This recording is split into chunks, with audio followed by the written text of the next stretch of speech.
Halo Happy Investor, kembali lagi dengan NH Korindo Sekuritas. Kali ini akan memaparkan salah satu saham yang akan listing di Bursa Efek Indonesia, yaitu PT Topindo Solusi Komunika Tbk dengan kode emitennya TOSK. Profil dari perusahaan ini, PT Topindo Solusi Komunika Tbk adalah perusahaan startup yang didirikan pada tahun 2018, yang mana perseroan didirikan sebagai pengembangan dari platform Top Pulsa milik Bapak Seiko Manito sebagai founder perseroan yang mulanya fokus pada bisnis penjualan pulsa sejak tahun 2009. Nah, di tahun 2018 juga perseroan merilis aplikasi Topindo Pay sebagai platform untuk memberi lebih banyak peluang bagi semua orang yang tertarik membuka usaha dengan minim modal. Nah, selanjutnya, di tahun 2019 hingga tahun 2021, Topindo Pay semakin mengembangkan fitur dan di aplikasinya seperti produk virtual dan produk FMCG yang dijual secara online.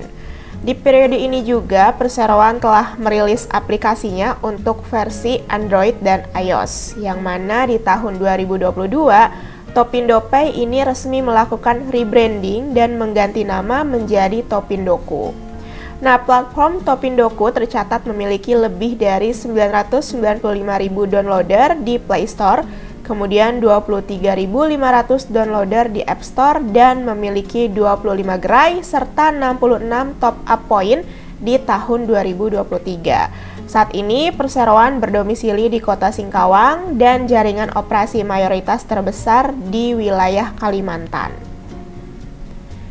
Kemudian, untuk produk-produk dari perusahaan ini, yang pertama ada produk virtual, yang mana tersedia mulai dari pulsa, paket data, voucher, tagihan pasca bayar, cicilan, token listrik, PDAM, dan lainnya. Kemudian ada Topindoku Grosir. Dengan fitur ini, para mitra perseroan yang notabene merupakan UMKM, seperti warung-warung dan kedai-kedai kecil, ini dapat memenuhi kebutuhan stok barang dagangannya seperti sembako dan lain sebagainya. Kemudian ada Topindoku Travel, yang mana dengan fitur ini pengguna atau mitra dapat memesan tiket pesawat, tiket kereta api, dan tiket kapal laut dengan praktis dan harga agen atau spesial. Kemudian ada Topindoku Gaming. Dengan fitur ini, pengguna atau mitra dapat membeli voucher game dari beberapa platform penyedia game yang paling populer seperti Mobile Legends, Free Fire, dan PUBG. Kemudian untuk yang kelima, produknya itu ada Topindoku Kurir.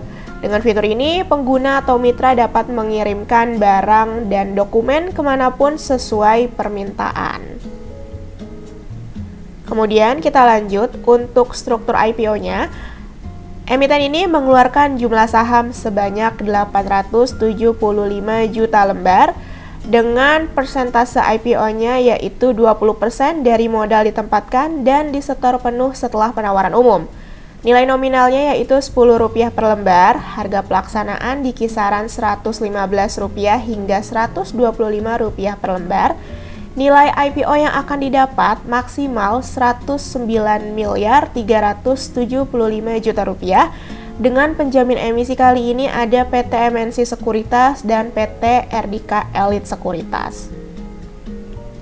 Selain saham, emiten ini juga menerbitkan waran sebanyak 262.500.000 lembar dengan persentasenya 7,5%. Kemudian nilai nominalnya yaitu Rp10 per lembar dengan harga pelaksanaannya di kisaran Rp144 hingga Rp156 per lembar.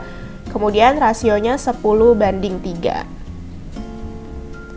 Untuk jadwal IPO-nya, masa penawaran awal yaitu 15 hingga 19 Januari. Kemudian untuk tanggal efektifnya 25 Januari. Masa penawaran umum 29 Januari hingga 1 Februari, tanggal penjatahannya di 1 Februari, tanggal distribusi sahamnya 2 Februari, dan tanggal pencatatan di Bursa Efek Indonesia yaitu 5 Februari.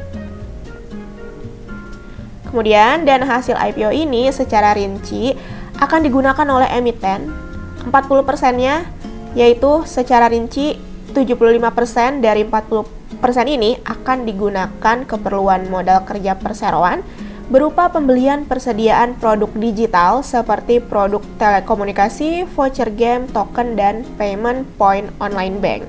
Kemudian 25%-nya dari 40% ini akan digunakan untuk pengembangan sistem IT. Kemudian 10% akan dialokasikan untuk entitas anak, yaitu TNN dalam bentuk penyetoran modal yang digunakan oleh TNN untuk keperluan modal kerja berupa pembelian persediaan produk retail TNN. Nah, kemudian 50%-nya ini akan dialokasikan untuk entitas anak, yaitu TIP dalam bentuk penyetoran modal yang digunakan oleh TIP. Untuk keunggulan kompetitif yang dimiliki oleh perseroan ini, antara lain memiliki jaringan bisnis yang luas di wilayah Kalimantan, memiliki kemitraan dengan institusi atau entitas atau perusahaan dengan reputasi ternama. Kemudian juga emiten ini merupakan startup dengan visi socialpreneur dan juga memiliki platform all-in-one untuk berbagai solusi bisnis. Untuk faktor-faktor risiko, yang pertama ada risiko utama, yaitu risiko perubahan teknologi. Untuk risiko usahanya, antara lain risiko persaingan usaha, risiko pengelolaan strategi pertumbuhan perseroan, serta risiko dalam pemeliharaan hubungan perseroan dengan mitra. Adapun untuk risiko umum, antara lain yaitu risiko kondisi perekonomian, secara makro ataupun global, kemudian ada risiko tuntutan atau gugatan hukum, risiko terkait kebijakan pemerintah, risiko terjadinya bencana alam, risiko kepatuhan terhadap peraturan perundang-undangan yang berlaku dalam bidang usaha. Adapun bagi investor sendiri, risiko yang patut diperhatikan antara lain ada risiko tidak liquidnya saham yang ditawarkan pada penawaran umum perdana saham, kemudian risiko fluktuasi harga saham perseroan, serta risiko terkait kebijakan dividen. Selanjutnya, ada key financial highlights. Yang pertama ini, neraca keuangan. Kita lihat rasio-rasio utamanya per 31 Juli 2023, current rasio berada di angka 1,24 kali. Debt to asset rasionya atau DAR ini tercatat 0,57 kali. Debt to equity ratio atau DER-nya tercatat 1,30 kali. DSCR-nya berada di angka 0,24 kali dan ICR-nya sebesar 2,72 kali.